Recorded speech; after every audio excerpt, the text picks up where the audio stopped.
Yusuf, Makiyah, Surah ke-12, 111 ayat. Dengan nama Allah yang Maha Pengasih lagi Maha Penyayang. Kisah terbaik dari Nabi Yusuf. Alif Lam Ra, itulah ayat-ayat kitab Al-Quran, yang jelas arti dan petunjuknya. Sesungguhnya kami menurunkannya, kitab suci, berupa Al-Quran berbahasa Arab agar kamu mengerti. Kami menceritakan kepadamu, Nabi Muhammad, kisah yang paling baik dengan mewahyukan Al-Quran ini kepadamu. Sesungguhnya engkau sebelum itu termasuk orang-orang yang tidak mengetahui. Mimpi Nabi Yusuf. Ingatlah ketika Yusuf berkata kepada ayahnya Yakub, "Wahai ayahku, sesungguhnya aku telah bermimpi, melihat 11 bintang, matahari, dan bulan. Aku melihat semuanya sujud kepadaku." Dia, ayahnya, berkata, "Wahai anakku, janganlah engkau ceritakan mimpimu kepada saudara-saudaramu karena mereka akan membuat tipu daya yang sungguh-sungguh kepadamu. Sesungguhnya setan adalah musuh yang jelas bagi manusia. Demikianlah, Tuhan memilihmu untuk menjadi nabi, mengajarkan kepadamu sebagian dari takwil mimpi, serta menyempurnakan nikmat-Nya kepadamu dan kepada keluarga Yakub, sebagaimana Dia telah menyempurnakannya kepada kedua kakekmu sebelumnya, yaitu Ibrahim dan Ishak. Sesungguhnya Tuhanmu Maha Mengetahui lagi Maha Bijaksana." Sikap saudara Nabi Yusuf terhadapnya. Sungguh, dalam kisah Yusuf dan saudara-saudaranya benar-benar terdapat tanda-tanda kekuasaan Allah bagi para penanya. Ingatlah ketika mereka berkata, "Sesungguhnya Yusuf dan saudara kandungnya lebih dicintai ayah daripada kita, padahal kita adalah kumpulan yang banyak. Sesungguhnya ayah kita dalam kekeliruan yang nyata. Bunuhlah Yusuf atau buanglah dia ke suatu tempat agar perhatian ayah tertumpah kepadamu dan setelah itu, bertobatlah sehingga kamu akan menjadi kaum yang saleh." Salah seorang di antara mereka berkata, "Janganlah kamu membunuh Yusuf, tetapi masukkan saja dia ke dasar sumur agar dia dipungut oleh sebagian musafir jika kamu hendak berbuat." Bujukan saudara Nabi Yusuf terhadap ayahnya. Mereka berkata, "Wahai ayah kami, mengapa engkau tidak mempercayai kami atas Yusuf, padahal sesungguhnya kami benar-benar menginginkan kebaikan baginya. Biarkanlah dia pergi bersama kami besok pagi agar dia bersenang-senang dan bermain-main. Sesungguhnya kami benar-benar akan menjaganya." Dia, Yakub berkata, "Sesungguhnya kepergian kamu bersama dia, Yusuf, sangat menyedihkanku dan aku khawatir serigala akan memangsanya, sedangkan kamu lengah darinya." Mereka berkata, "Sungguh, jika serigala memangsanya, padahal kami kelompok yang kuat, kami benar-benar orang-orang yang merugi." Peristiwa dimasukkannya Nabi Yusuf ke dalam sumur. Maka, ketika mereka membawanya serta sepakat memasukkannya ke dasar sumur, mereka pun melaksanakan kesepakatan itu. Kami wahyukan kepadanya, "Engkau kelak pasti akan menceritakan perbuatan mereka ini kepada mereka," sedangkan mereka tidak menyadari. Kemudian, mereka datang kepada ayahnya pada petang hari sambil menangis. Mereka berkata, "Wahai ayah kami, sesungguhnya kami pergi berlomba dan kami tinggalkan Yusuf di dekat barang-barang kami, lalu serigala memangsanya. Engkau tentu tidak akan percaya kepada kami, sekalipun kami berkata benar." Mereka datang membawa bajunya yang dilumuri darah palsu. Dia, Yakub berkata, "Justru hanya dirimu sendirilah yang memandang baik urusan, yang buruk itu, maka hanya bersabar itulah yang terbaik bagiku. Allah sajalah zat yang dimohonkan pertolongan terhadap apa yang kamu ceritakan." Peristiwa ditemukannya Nabi Yusuf oleh kafilah yang menjualnya dengan harga murah. Datanglah sekelompok musafir, mereka menyuruh seorang pengambil air, lalu dia menurunkan timbanya. Dia berkata, "Oh, senangnya, ini ada seorang anak muda." Kemudian mereka menyembunyikannya sebagai barang dagangan. Allah Maha Mengetahui apa yang mereka kerjakan. Mereka menjualnya, Yusuf, dengan harga murah, yaitu beberapa dirham saja sebab mereka tidak tertarik kepadanya. Pemuliaan Nabi Yusuf di rumah Al-Aziz. Orang Mesir yang membelinya berkata kepada istrinya, "Berikanlah kepadanya tempat dan layanan yang baik. Mudah-mudahan dia bermanfaat bagi kita atau kita pungut dia sebagai anak. Demikianlah, kelak setelah dewasa, kami memberikan kedudukan yang baik kepada Yusuf di negeri Mesir, dan agar kami mengajarkan kepadanya tawil mimpi. Allah berkuasa terhadap urusannya, tetapi kebanyakan manusia tidak mengerti. Ketika dia telah cukup dewasa, kami berikan kepadanya kearifan dan ilmu. Demikianlah, kami memberi balasan kepada orang-orang yang berbuat baik." Godaan dan bujuk rayu istri Al-Aziz terhadap Nabi Yusuf. Perempuan, yang dia, Yusuf, tinggal di rumahnya, menggodanya. Dia menutup rapat semua pintu, lalu berkata, "Marilah mendekat kepadaku." Yusuf berkata, "Aku berlindung kepada Allah. Sesungguhnya dia, suamimu, adalah Tuanku. Dia telah memperlakukanku dengan baik. Sesungguhnya orang-orang zalim tidak akan beruntung." Sungguh, perempuan itu benar-benar telah berkehendak kepadanya, Yusuf. Yusuf pun berkehendak kepadanya sekiranya dia tidak melihat tanda dari Tuhannya. Demikianlah, kami memalingkan darinya keburukan dan kekejian. Sesungguhnya dia, Yusuf termasuk hamba-hamba kami yang terpilih. Keduanya berlomba menuju pintu dan perempuan itu menarik bajunya Yusuf dari belakang hingga koyak dan keduanya mendapati suami perempuan itu di depan pintu. Dia, perempuan itu, berkata, apakah balasan terhadap orang yang bermaksud buruk terhadap istrimu selain dipenjarakan atau dihukum dengan siksa yang pedih? Bukti bahwa Nabi Yusuf tidak bersalah. Dia, Yusuf berkata, dia yang menggoda diriku. Seorang saksi dari keluarga perempuan itu memberikan kesaksian, jika bajunya koyak di bagian depan, perempuan itu benar dan dia, Yusuf, termasuk orang-orang yang berdusta. Jika bajunya koyak di bagian belakang, perempuan itulah yang berdusta dan dia, Yusuf, termasuk orang-orang yang jujur. Maka, ketika melihat bajunya Yusuf koyak di bagian belakang, dia, suami perempuan itu, berkata, sesungguhnya ini adalah tipu dayamu, hai kaum wanita. Tipu dayamu benar-benar hebat. Wahai Yusuf, lupakanlah ini dan wahai istriku, mohonlah ampunan atas dosamu karena sesungguhnya engkau termasuk orang-orang yang bersalah. Tersebarnya berita tentang istri Al-Aziz. Para wanita di kota itu berkata, istri Al-Aziz menggoda pelayannya untuk menaklukkannya. Pelayannya benar-benar membuatnya mabuk cinta. Kami benar-benar memandangnya dalam kesesatan yang nyata. Maka, ketika dia, istri Al-Aziz, mendengar cercaan mereka, dia mengundang wanita-wanita itu dan menyediakan tempat duduk bagi mereka. Dia memberikan sebuah pisau kepada setiap wanita untuk memotong-motong makanan. Dia berkata kepada Yusuf, keluarlah, tampakkanlah dirimu kepada mereka. Ketika wanita-wanita itu melihatnya, mereka sangat terpesona dengan ketampanannya, dan mereka tanpa sadar melukai tangannya sendiri seraya berkata, Maha sempurna Allah. Ini bukanlah manusia, ini benar-benar seorang malaikat yang mulia. Dia, istri Al-Aziz, berkata, itulah orangnya yang menyebabkan kamu mencela aku karena aku tertarik kepadanya. Sungguh, aku benar-benar telah menggoda untuk menaklukkan dirinya, tetapi dia menolak. Jika tidak melakukan apa yang aku perintahkan kepadanya, niscaya dia akan dipenjarakan dan benar-benar akan termasuk orang yang hina. Yusuf berkata, wahai Tuhanku, penjara lebih aku sukai daripada memenuhi ajakan mereka. Jika engkau tidak menghindarkan tipu daya mereka dariku, niscaya aku akan cenderung untuk memenuhi keinginan mereka, dan tentu aku termasuk orang-orang yang bodoh. Maka, Tuhannya memperkenankan doanya dan menghindarkannya dari tipu daya mereka. Sesungguhnya dialah yang maha mendengar lagi maha mengetahui. Kemudian timbul pikiran pada mereka setelah melihat tanda-tanda kebenaran Yusuf bahwa mereka harus memenjarakannya sampai waktu tertentu. Kisah Nabi Yusuf dalam penjara. Bersama dia, Yusuf masuk pula dua orang pemuda ke dalam penjara. Salah satunya berkata, sesungguhnya aku bermimpi memeras anggur, dan yang lainnya berkata, aku bermimpi membawa roti di atas kepalaku. Sebagiannya dimakan burung. Keduanya berkata, jelaskanlah kepada kami takwilnya. Sesungguhnya kami memandangmu termasuk orang-orang yang berbuat baik. Yusuf berkata, tidak ada makanan apapun yang akan diberikan kepadamu berdua, kecuali aku telah menjelaskan takwilnya sebelum makanan itu sampai kepadamu. Itu sebagian dari yang diajarkan Tuhan kepadaku. Sesungguhnya aku telah meninggalkan agama kaum yang tidak beriman kepada Allah, bahkan kepada akhirat pun mereka ingkar. Aku mengikuti agama nenek moyangku, yaitu Ibrahim, Ishak, dan Yakub. Tidak pantas bagi kami mempersekutukan suatu apapun dengan Allah. Itu adalah bagian dari karunia Allah kepada kami dan kepada manusia, semuanya, tetapi kebanyakan manusia tidak bersyukur. Ajakan Nabi Yusuf terhadap agama Tauhid.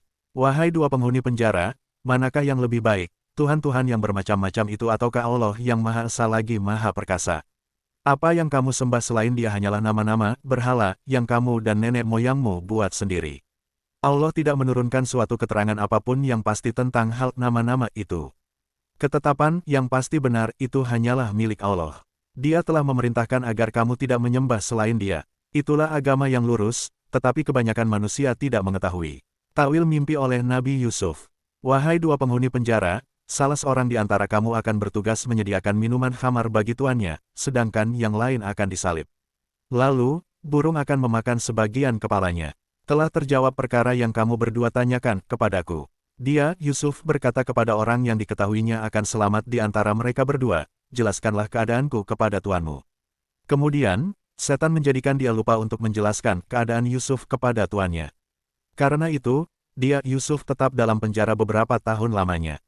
Takwil Nabi Yusuf tentang mimpi raja. Raja berkata kepada para pemuka kaumnya, sesungguhnya aku bermimpi melihat 7 ekor sapi yang gemuk dimakan oleh 7 ekor sapi yang kurus serta 7 tangkai gandum yang hijau dan 7 tangkai lainnya yang kering. Wahai para pemuka kaum, jelaskanlah kepadaku tentang mimpiku itu jika kamu dapat menakwilkannya. Mereka menjawab, itu mimpi-mimpi yang kosong dan kami sekali-kali tidak mampu menakwilkan mimpi itu. Orang yang selamat di antara mereka berdua berkata dan teringat perihal Yusuf, setelah beberapa waktu lamanya, aku akan memberitahukan kepadamu tentang orang yang pandai menakwilkan mimpi itu. Maka, utuslah aku kepadanya. Dia berkata, wahai Yusuf, orang yang sangat dipercaya, jelaskanlah kepada kami tawil mimpiku, tentang 7 ekor sapi gemuk yang dimakan oleh 7 ekor sapi kurus dan 7 tangkai gandum hijau yang meliputi 7 tangkai lainnya yang kering agar aku kembali kepada orang-orang itu supaya mereka mengetahuinya. Yusuf berkata, bercocok tanamlah kamu 7 tahun berturut-turut. Kemudian apa yang kamu tuai, biarkanlah di tangkainya, kecuali sedikit untuk kamu makan. Kemudian, sesudah itu akan datang 7 tahun, yang sangat sulit paceklik, yang menghabiskan apa yang kamu simpan untuk menghadapinya, kecuali sedikit dari apa bibit gandum yang kamu simpan. Setelah itu akan datang tahun, ketika manusia diberi hujan dengan cukup dan pada masa itu mereka memeras anggur. Pembebasan Nabi Yusuf dari penjara. Raja berkata, bawalah dia kepadaku. Ketika utusan itu datang kepadanya, dia, Yusuf berkata, kembalilah kepada tuanmu dan tanyakan kepadanya bagaimana perihal wanita-wanita yang telah melukai tangannya. Sesungguhnya Tuhanku maha mengetahui tipu daya mereka. Dia, Raja, berkata kepada wanita-wanita itu, bagaimana keadaanmu ketika kamu menggoda Yusuf untuk menundukkan dirinya? Mereka berkata, maha sempurna Allah. Kami tidak mengetahui sesuatu keburukan darinya. Istri Al-Aziz berkata, sekarang jelaslah kebenaran itu. Akulah yang menggodanya dan sesungguhnya dia termasuk orang-orang yang benar. Yusuf berkata, yang demikian itu agar dia Al-Aziz mengetahui bahwa aku benar-benar tidak mengkhianatinya ketika dia tidak ada di rumah dan bahwa sesungguhnya Allah tidak meridai tipu daya orang-orang yang berkhianat.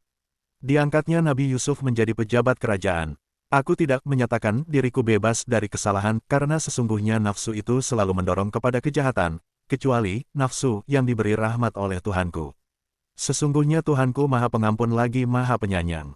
Raja berkata, bawalah dia Yusuf kepadaku agar aku memilih dia sebagai orang yang dekat kepadaku.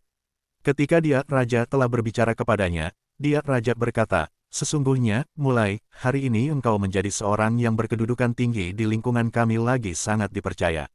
Dia, Yusuf berkata, jadikanlah aku pengelola perbendaharaan negeri Mesir. Sesungguhnya aku adalah orang yang pandai menjaga amanah lagi sangat berpengetahuan. Demikianlah kami memberi kedudukan kepada Yusuf di negeri ini, Mesir, untuk tinggal di mana saja yang dia kehendaki. Kami melimpahkan rahmat kami kepada siapa yang kami kehendaki dan kami tidak menyia-nyiakan pahala orang-orang yang berbuat baik. Sungguh, pahala akhirat itu pasti lebih baik bagi orang-orang yang beriman dan selalu bertakwa. Pertemuan Nabi Yusuf dengan saudara-saudaranya. Saudara-saudara Yusuf datang ke Mesir, lalu mereka masuk ke tempatnya. Maka, dia, Yusuf, mengenali mereka, sedangkan mereka benar-benar tidak mengenalinya. Ketika dia, Yusuf, menyiapkan perbekalan bahan makanan untuk mereka, dia berkata, bawalah kepadaku saudaramu yang seayah denganmu, Bunyamin. Tidakkah kamu melihat bahwa aku menyempurnakan takaran gandum, dan aku adalah sebaik-baiknya penerima tamu? Jika kamu tidak membawanya kepadaku, kamu tidak akan mendapat jatah gandum lagi dariku dan jangan kamu mendekatiku. Mereka berkata, kami akan membujuk ayahnya agar mengizinkan kami membawanya dan sesungguhnya kami benar-benar akan melaksanakannya. Nabi Yusuf dan Bunyamin. Dia, Yusuf, berkata kepada para pembantunya, masukkanlah kembali barang-barang mereka, yang mereka jadikan alat tukar ke dalam karung-karung mereka. Hal itu dilakukan, agar mereka mengetahuinya apabila telah kembali kepada keluarga mereka. Mudah-mudahan mereka kembali lagi. Maka, ketika mereka telah kembali kepada ayah mereka Yakub, mereka berkata, wahai ayah kami, kita tidak akan mendapat jatah gandum lagi jika tidak membawa saudara kami. Oleh karena itu, biarkanlah saudara kami pergi bersama kami agar kami mendapat jatah. Sesungguhnya kami benar-benar akan menjaganya. Dia, Yakub, berkata, bagaimana aku akan mempercayakannya Bunyamin kepadamu, seperti halnya dahulu aku telah mempercayakan saudaranya Yusuf kepada kamu. Allah adalah penjaga yang terbaik dan Dia maha penyayang di antara para penyayang. Ketika mereka membuka barang-barang mereka, mereka menemukan barang-barang penukar, mereka dikembalikan kepada mereka. Mereka berkata, wahai ayah kami, apa lagi yang kita inginkan?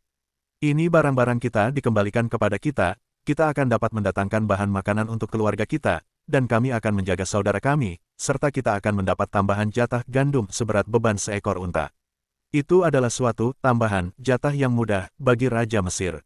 Dia, Yakub, berkata, aku tidak akan melepaskannya pergi bersama kamu, sebelum kamu bersumpah kepadaku atas nama Allah, bahwa kamu pasti akan membawanya kembali kepadaku, kecuali jika kamu dikepung oleh musuh. Setelah mereka memberikan janji kepadanya, dia, Yakub berkata, Allah adalah saksi terhadap apa yang kita ucapkan.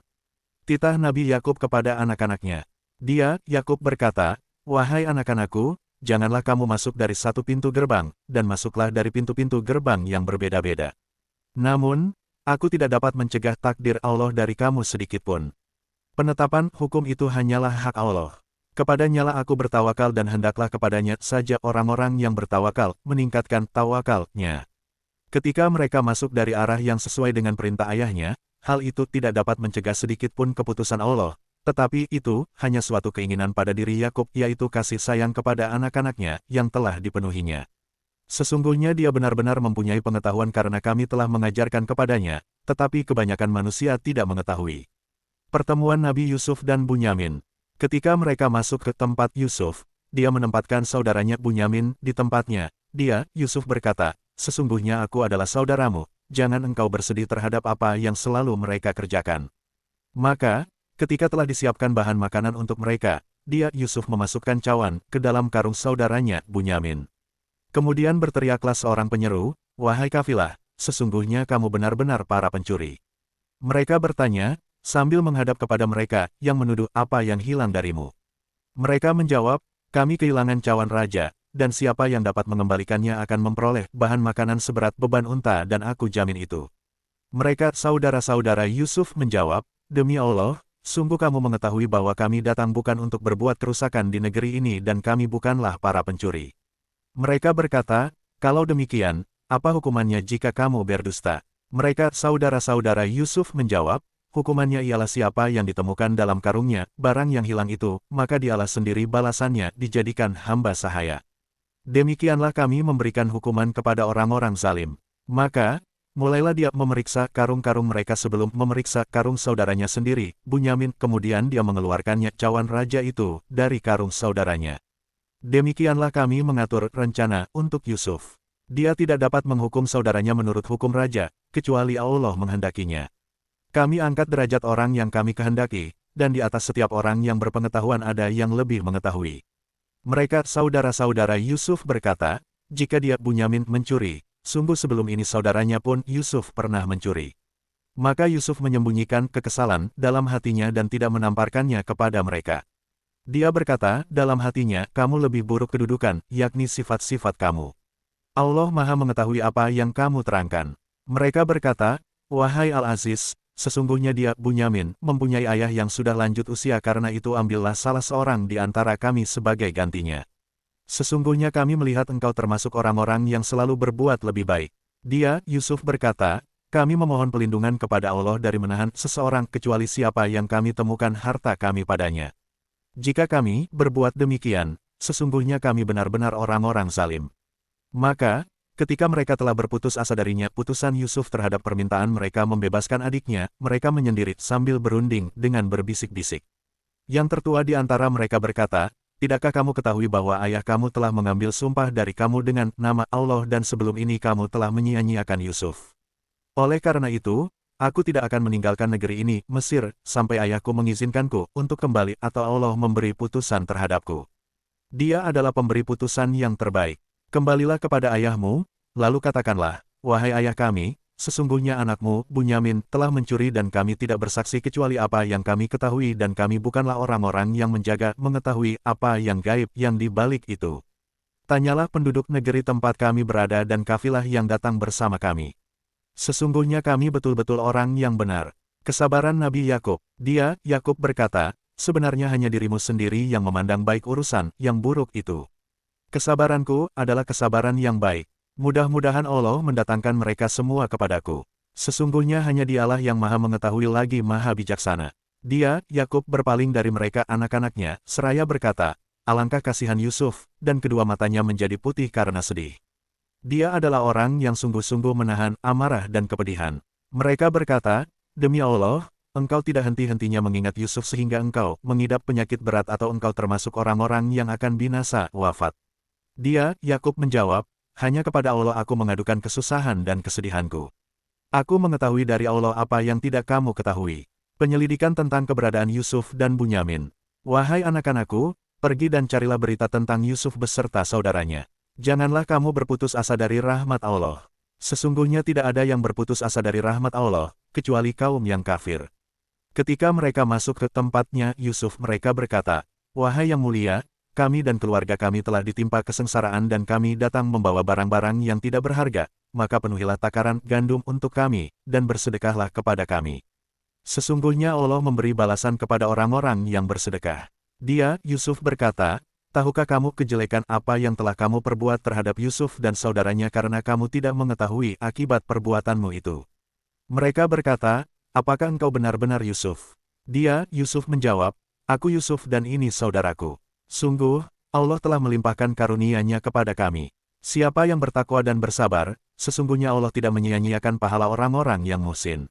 Mereka berkata, "Demi Allah, Allah benar-benar telah melebihkan engkau di atas kami dan sesungguhnya kami benar-benar orang-orang yang bersalah." Dia, Yusuf berkata, "Pada hari ini tidak ada cercaan terhadap kamu, mudah-mudahan Allah mengampuni kamu. Dia Maha Penyayang di antara para penyayang. Pergilah kamu dengan membawa bajuku ini, lalu usapkan ke wajah ayahku, nanti dia akan melihat kembali dan bawalah seluruh keluargamu kepadaku." Ketika kafilah itu telah keluar dari Mesir dan memasuki Palestina, ayah mereka berkata, "Sesungguhnya aku mencium bau Yusuf seandainya kamu tidak menuduhku lemah akal." Mereka keluarga Yusuf berkata, "Demi Allah, sesungguhnya engkau benar-benar masih dalam kekeliruanmu yang dahulu." Ketika telah tiba pembawa kabar gembira itu, diusapkannya baju itu ke wajahnya Yakub lalu dia dapat melihat kembali. Dia, Yakub berkata, "Bukankah telah aku katakan kepadamu bahwa aku mengetahui dari Allah apa yang tidak kamu ketahui?" Mereka anak-anak Yakub berkata, "Wahai ayah kami, mohonkanlah ampunan untuk kami atas dosa-dosa kami. Sesungguhnya kami adalah orang-orang yang bersalah." Dia, Yakub berkata, "Aku akan memohonkan ampunan bagimu kepada Tuhanku. Sesungguhnya dialah yang Maha Pengampun lagi Maha Penyayang." Keberangkatan keluarga besar Nabi Yakub ke Mesir. Maka ketika mereka masuk ke tempat Yusuf, dia merangkul ibu bapaknya seraya berkata, "Masuklah ke negeri Mesir. Insya Allah dalam keadaan aman." Dia, Yusuf menaikkan kedua ibu bapaknya ke atas singgasana. Mereka tunduk bersujud kepadanya, Yusuf. Dia, Yusuf berkata, "Wahai ayahku, inilah takwil mimpiku yang dahulu itu. Sungguh, Tuhanku telah menjadikannya kenyataan. Sungguh, Tuhanku telah berbuat baik kepadaku, ketika dia membebaskan aku dari penjara dan ketika membawa kamu dari dusun, setelah setan merusak hubungan antara aku dengan saudara-saudaraku. Sesungguhnya Tuhanku maha lembut terhadap apa yang dia kehendaki. Sesungguhnya dialah yang maha mengetahui lagi maha bijaksana. Tuhanku, sungguh engkau telah menganugerahkan kepadaku sebagian kekuasaan dan telah mengajarkan kepadaku sebagian takwil mimpi. Wahai Tuhan, pencipta langit dan bumi, engkaulah pelindungku di dunia dan di akhirat. Wafatkanlah aku dalam keadaan muslim dan gabungkanlah aku dengan orang-orang saleh." Pelajaran dari kisah Nabi Yusuf. Itulah sebagian berita gaib yang kami wahyukan kepadamu, Nabi Muhammad, padahal engkau tidak berada di samping mereka ketika mereka bersepakat mengatur tipu daya untuk memasukkan Yusuf ke dalam sumur. Kebanyakan manusia tidak akan beriman walaupun engkau, Nabi Muhammad, sangat menginginkannya. Tidak adanya imbalan bagi Nabi dan Rasul atas dakwah mereka. Engkau tidak meminta imbalan apapun kepada mereka atas hal itu, seruanmu. Ia, Al-Quran, tidak lain adalah pengajaran bagi semesta alam. Berapa banyak tanda-tanda kebesaran Allah di langit dan di bumi yang mereka lalui, tetapi mereka berpaling darinya. Kebanyakan mereka tidak beriman kepada Allah, bahkan mereka musyrik. Peringatan akan datangnya siksaan secara tiba-tiba. Apakah mereka merasa aman dari kedatangan siksa Allah yang meliputi mereka, atau kedatangan kiamat kepada mereka secara tiba-tiba, sedangkan mereka tidak menyadari? Katakanlah, Nabi Muhammad, inilah jalanku, aku dan orang-orang yang mengikutiku mengajak seluruh manusia kepada Allah dengan bukti yang nyata. Maha suci Allah dan aku tidak termasuk golongan orang-orang musyrik. Makna pengutusan para nabi dan rasul. Kami tidak mengutus sebelum engkau, Nabi Muhammad, kecuali laki-laki yang kami berikan wahyu kepada mereka di antara penduduk negeri. Tidakkah mereka berjalan di bumi lalu memperhatikan bagaimana kesudahan orang-orang sebelum mereka yang mendustakan rasul? Sesungguhnya negeri akhirat itu lebih baik bagi orang-orang yang bertakwa. Apakah kamu tidak mengerti? Sehingga, apabila para rasul tidak memiliki harapan lagi dan meyakini bahwa mereka benar-benar telah didustakan, datanglah kepada mereka pertolongan kami, lalu diselamatkanlah orang yang kami kehendaki. Siksa kami tidak dapat ditolak dari kaum pendosa. Sungguh, pada kisah mereka benar-benar terdapat pelajaran bagi orang-orang yang berakal sehat. Al-Quran bukanlah cerita yang dibuat-buat, melainkan merupakan pembenar kitab-kitab yang sebelumnya, memerinci segala sesuatu, sebagai petunjuk, dan rahmat bagi kaum yang beriman.